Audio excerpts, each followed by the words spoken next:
Registration ಅಂದರೆ 2ನೇ ವರ್ಷಕ್ಕಿರುವಂತಹ admission, 2ರಿಂದ 3ನೇ ವರ್ಷಕ್ಕಿರುವಂತಹ ಅಡ್ಮಿಷನ್. ಹಾಗೆ ಇವಾಗ ಜನವರಿ 31ರವರೆಗೆ ನಮಗೆ ರಿಜಿಸ್ಟ್ರೇಷನ್ ಟೈಮ್ ಉಂಟು.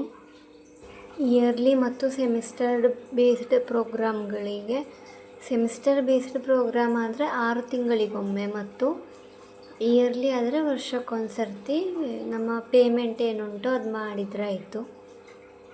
ಓಕೆ, ಹಾಗಿದ್ರೆ ಪ್ರೊಸೀಜರ್ ನೋಡುವ. ಗೂಗಲ್ ಓಪನ್ ಮಾಡಿ ಇಗ್ನೋ ಸಮರ್ಥ ಸ್ಟೂಡೆಂಟ್ ಪೋರ್ಟಲಿಗೆ ಹೋದರೆ ಸಮರ್ಥ ಪೋರ್ಟಲ್ ಓಪನ್ ಮಾಡಿ ಲಾಗಿನ್ ಆಗಬೇಕು. ಎನ್ರೋಲ್ಮೆಂಟ್ ನಂಬರು ಕೊಟ್ಟು ಪಾಸ್ವರ್ಡ್ ಟೈಪ್ ಮಾಡಿದರೆ ಹೀಗೊಂದು ಪೇಜ್ ಸಿಗ್ತದೆ.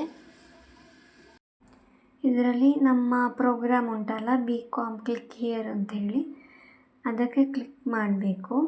ಅಲ್ಲ ಅಂತಂದರೆ for program registration click here ಅಂತ ಮೇಲೆ ಕಾಣಿಸೋದಲ್ಲ, ಅದು ಕೂಡ ಕ್ಲಿಕ್ ಮಾಡ್ಬೋದು.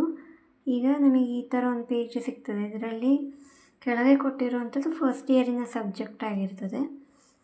ಇಲ್ಲಿ click here to select your courses ಅಂತ, ಅದಂದರೆ ಸೆಕೆಂಡ್ ಇಯರಿಗೆ ಕೆಲವೊಂದು ಕೋರ್ಸಲ್ಲಿ ಆಪ್ಷನಲ್ ಸಬ್ಜೆಕ್ಟ್ ಇರ್ತದೆ. ಅದರಲ್ಲಿ ನಾವು ಯಾವ ಸಬ್ಜೆಕ್ಟ್ ಬೇಕು ಅಂತೇಳಿ ಆಪ್ಷನ್ ಸಿಲೆಕ್ಟ್ ಮಾಡಬೇಕು. ಆಮೇಲೆ ಪೇಮೆಂಟ್ ಮಾಡಿದರೆ ಆಯಿತು, ಅಷ್ಟೇ.